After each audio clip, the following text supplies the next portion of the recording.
It's been fun getting ready for some more standard action here and taking a look at Magic Origins too, which is looking to be a really, really sweet set. No surprise there. R&D has been killing it recently with their set design.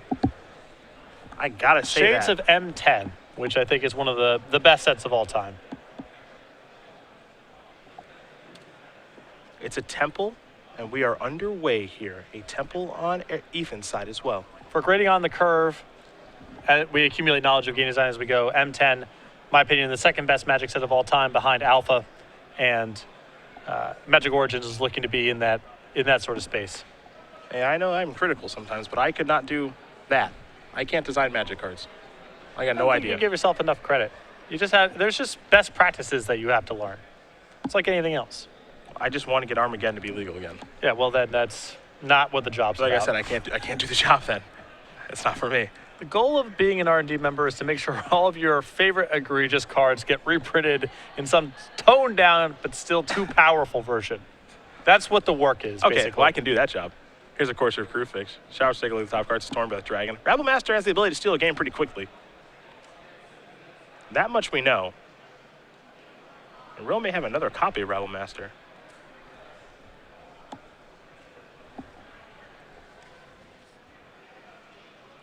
He has slowed down a little bit, though. Courser's definitely made him pump the brakes here. Oh, there's another Rabble Master. We'll see if everybody wants to come in, including the Elvish Mystic. He might be holding that back. I think this is one of those spots. First of all, Eric has Stormbreath Dragon in hand, so he doesn't want to lose a mana. And it's one of those spots where it's probably close between blocking the Rabble Master or blocking a token. But if you attack with the Elvish Mystic, suddenly it's not close. Then you let him off the hook with an easy block. Sure. Maybe it's time for a Thunderbreak Regent. Nope, a Xenagos, which seems as though it'll bring a Satyr along with it.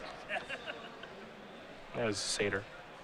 Now, if Rill has a card like Draconic Roar here, any way to clear that Satyr out of the way, he is going to be doing just fine. He picked up a copy of Roast. And Roast might not even be the best thing he can do this turn. You know, he's got a lot of ways to work around or ignore Xenagos. There is Roast. Get that token out of here. Another Goblin token. This Rabble Master is going to hit real hard. It's going to hit for 6, along with the token. You see, those are paired up. They're going to go after Showers. The 3 tokens will take care of the Xenagos. Here's a Rattleclaw Mystic and a passing of the turn. Now, we oftentimes don't see this kind of ground beatdown, but this really just kind of demonstrates the power of Goblin Rabble Master. It can just win a game by itself. Yeah, only 8 removal spells in the main deck for Ethan. That's not a lot. And there's the defensive Stormbreath Dragon.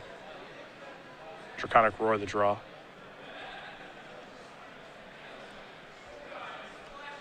Eric going to play his own Stormbreath Dragon. His will not be defensive, and Ethan won't even have the opportunity to block. He's going to concede the game. Eric Rill going to win game number 1 here over Ethan Showers. Green Dragon's Mirror goes to the player on the left. That's the Thrill Eric Rill. As we get ready here for the sideboard, Showers immediately going to take a look. We'll let you do the same. What's he got over there? 3 copies of Nylea's Disciple, 3 copies of Seismic Rupture, 2 copies of Display of Dominance, 2 Nissa Worldwaker, 2 Destructive Revelry, 2 Running Volley, and 1 copy of Mob Rule. I think Nissa Worldwaker is pretty solid in this matchup. If you're anticipating Eric's going to be siding into more removal, you get a slower game. Mob Rule can be sweet here as well. Take a look at the other side of things here for Rill. He's got a Den Protector and Outpost Siege, 2 Arc Lightnings, a Twin Bolt, a Wild Slash, a Roast, a Reclamation Sage, 2 Xenagos the Reveler, 2 Nissa Worldwaker, a Chandra Power Master, and then 2 copies of Barrage of Boulders. So a little all over the place here for Rill. Yeah, I mean, the red removal is pretty nice in this matchup. Roast, Wild Slash, Twin Bolt. I don't know how much of that he wants because it's only effective against a portion of Ethan's deck, but I think some of that's pretty nice to have, and I could see the additional Planeswalkers coming in here too as well. And these players will shuffle up here. I mean, there's nothing long about this match. No, there's not a lot of fanciness going on here. You know, I think we might see one game here between the 2 players where just some flyers and some Stormbreath Dragons beat down, but that's just kind of the nature of the matchup here. So we'll see how things do break here for game number 2. Showers will be on the play, but we'll quickly talk about the Spring Creature Collection here on Star City Games. Of course, card sleeves, playmats, and dice bags available. Some of our favorite things from game night. Yeah, we got the Spring Creature Collection here where you have the Bunny, the Bee, the Kitten, and Delver Squeakrits. This is all available on card sleeves, playmats, and dice bags. You can head over to starcitygames.com/creature collection to order your items today, or head over to our dealer booth at any of our opens or any Grand Prix that we're vending at. Old Delver Squeakrits. I can't wait to see what's going to be coming for the next Creature Collection, the Summer Creature Collection for our pun. I mean, we have the creatures announced. Yes.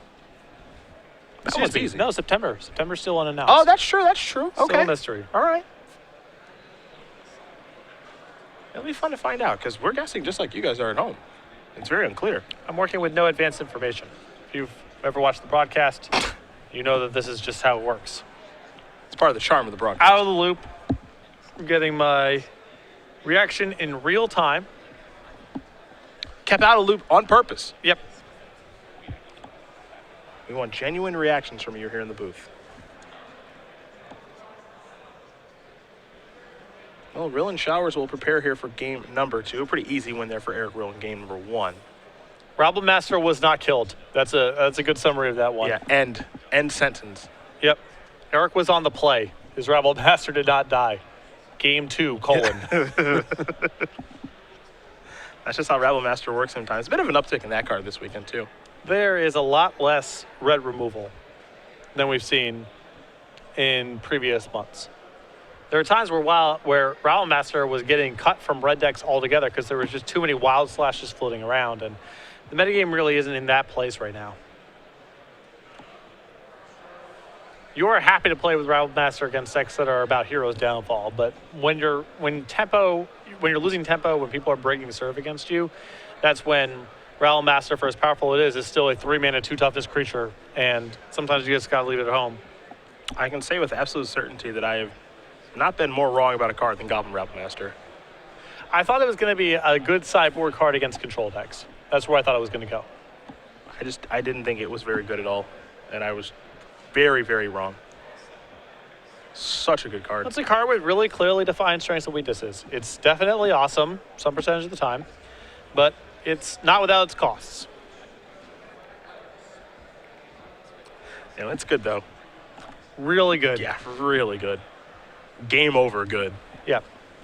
It has the highest ceiling of any card in Standard. When it's good, like it just was for Eric that game, it's a game win by itself. Yeah.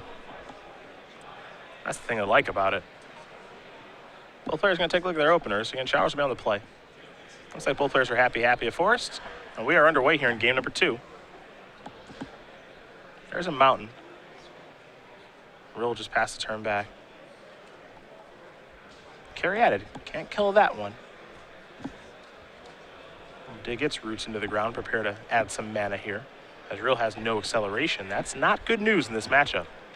I think if Eric opened on Mountain, he may have been hoping that his first couple turns could be removal spells, but can't do that against Caryatid. And Showers does not have a land to play this all. He can just pass the turn back. So weird starts here for both players. There's a Forest and there's a Rabble Master. Does Showers have a removal spell for this? It appears yes. Draconic Roar. Revealing Thunderbreak Region, which is what Showers would like to cast if he draws a land. See if he's able to do that. The answer is yes. Haven of the Spirit Dragon's a perfect draw. There's a Thunderbreak Region. Rill will take a draw. I'm a bit surprised that Rabble Masters are in Eric's deck post-board on the draw. Seems like that sequence we just saw is going to happen a lot. It seems unlikely that it will do what you want it to do. Yeah. It can definitely run away with the game on the play. Yeah, I don't mind him on the play. There's no Thunderbreak Region. Here's the appeal of this Dragons deck. Slam flyers. Is it the Dragons? Yes. It's yes. it's the Dragons. Yeah. They don't call it Green-Red Goblin Rabble Master. No. It's the Dragons. Rill's got a lot of land on the battlefield, but he's got to start playing some dragons himself. Here comes Death Mist Raptor. Thunderbreak Region for him. He'll pass the turn back.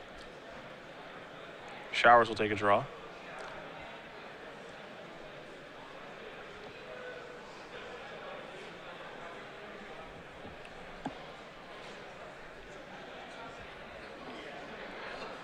Xenagos. Take it up. Maybe Crater's Claws? Yep. Pretty good turn here. In for 8.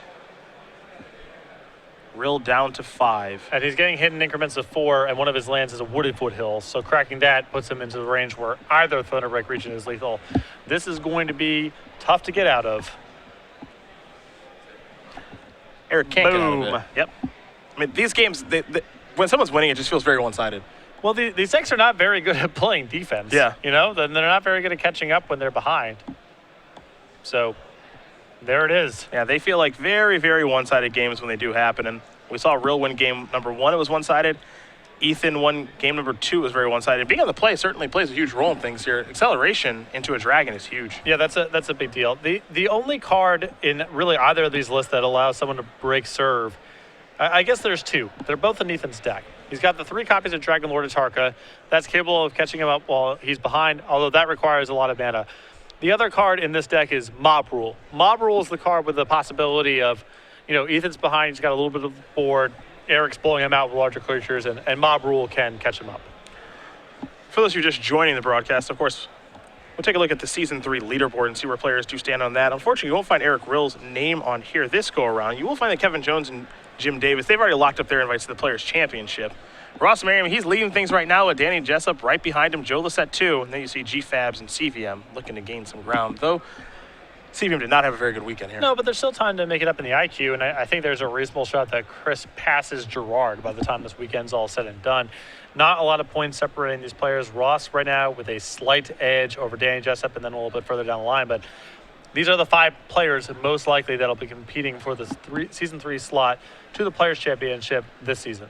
See Brad Nelson, he's already qualified. You take a look at page number 2 where things get a little bit deeper. Jeff Hoagland, Andrew Jessup, the brother of Danny, Logan Mize, Hunter Nance, Eric Hawkins, Rudy Briska, Todd Anderson, and Matthew Tickle. Some new names on the leaderboard, but that means some new players looking to qualify for the Players' Championship. Yeah, and this is what's going to be happening every year, really, is once we hit Season 3, a lot of the points that people have accumulated over the previous year, they're going to start falling off, and new names are going to be showing up on this list. These are some new faces for those of you who've been following the leaderboard. Yeah, Hawkins and Tickle, 2 players from the Minneapolis area. Pretty good friends with Matthias Hunt, our broadcast partner. And they actually, for the Open Series when we were in Dallas, we saw them drive from Minneapolis, 20 hours to do battle. So they are serious about qualifying for the Players' Championship this year. That is a commitment. I've done some things. You've done some things. I don't know if I would have done that. I've hit 20 hours. Okay. All right. I've done 15 for a PTQ. Terrible mistake. Oh, man. The 15-hour one was pretty tough, too. Yeah, that's too long. I had good company with Jerry Thompson, but it was a long, long drive. That was too long when I was, however old I was, 20 or 21. It's definitely too old now. Definitely way too long. We did the Friday night. We drive to St. Louis for a PTQ. Don't do well there. I can't remember who won. I think it was a friend from Iowa. Then there was a Sunday PTQ in Omaha, Nebraska. So we drove there, and then our friend got conceded in the finals. Neither Jerry nor I won, and then Sunday night got to drive back. So that's the part you forget. Right, you always forget about the drive back. The drive back, and Jerry just drove it straight through, and I actually stayed awake for a little while on that one. But I was not very well prepared for those PTQs, unfortunately. So I look back on that. It was a fun memory. Something to say I did, but yikes.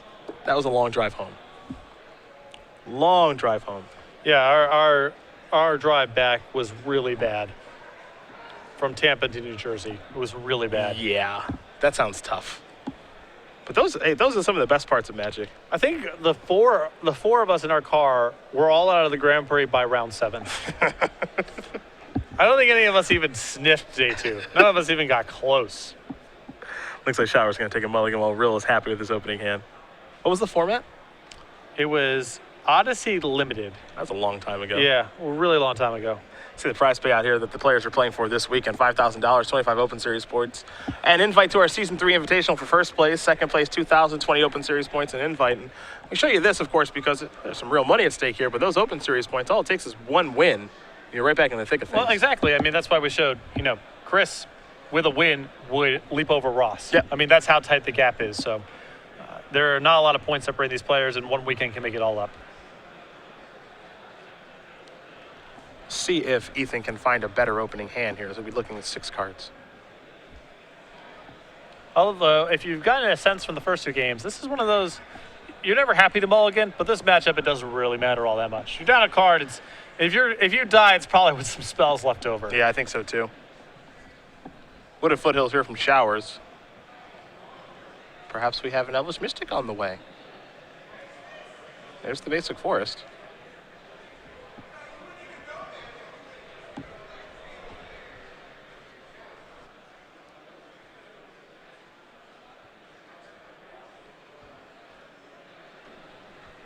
And there's the Mystic. To Rill we will go. You saw him start off with a mountain. There's a forest. Here's a Radiclaw Mystic, so he's got some acceleration. We'll see if Ethan has an answer for that, or if he can accelerate by him. A Temple of Abandon means that his red mana is going to enter the battlefield tapped. That's not good news. Step one for Eric. You just want to be the one who gets out in front first. Yep. Really hard for Ethan to take it back unless he has Dragon Lord Atarka. And that's a ways away. Rill with a mountain. Yep, there's Thunderbreak Regent. So we'll see if Showers has a Thunderbreak Regent of his own. He very quickly sacrifices a Wooded Foothills. He's going to go down to 18. We'll see what land he wants to search up.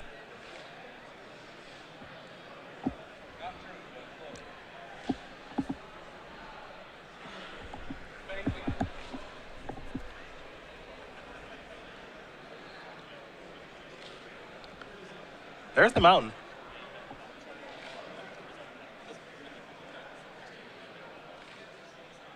And he has a region of his own. So in a perfect world, you get a trade here. Oh, Ethan's looking to block. Yeah. He just needs time and protect his light tool as much as possible. Yeah, and he's the one with the more powerful top end. Yep. Rill says, you don't get to block. I'll take 3 to get that thing off the table. Here come the beatdowns. In for 6. Showers down to 12. He gets to draw a card. Now it's got to be a Courser of Crewfix. If that's your turn, that's not good news.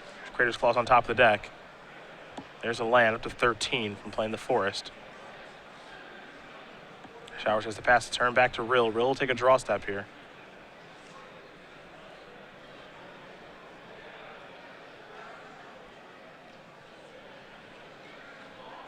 Den Protector, a couple copies of Crater's Claws in hand. Feels like a hand capable of finishing off this game. I mean, Yep. you can just keep trucking on winning with Thunderbreak Regions. Do enough on the board to keep Ethan occupied and fireball him out. Gonna go after the Courser Crewfix.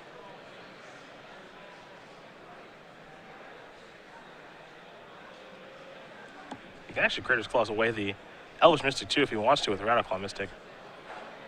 But I like, yeah, just kind of a simple attack here and using the other one as a fireball or to clear out a dragon. Yeah.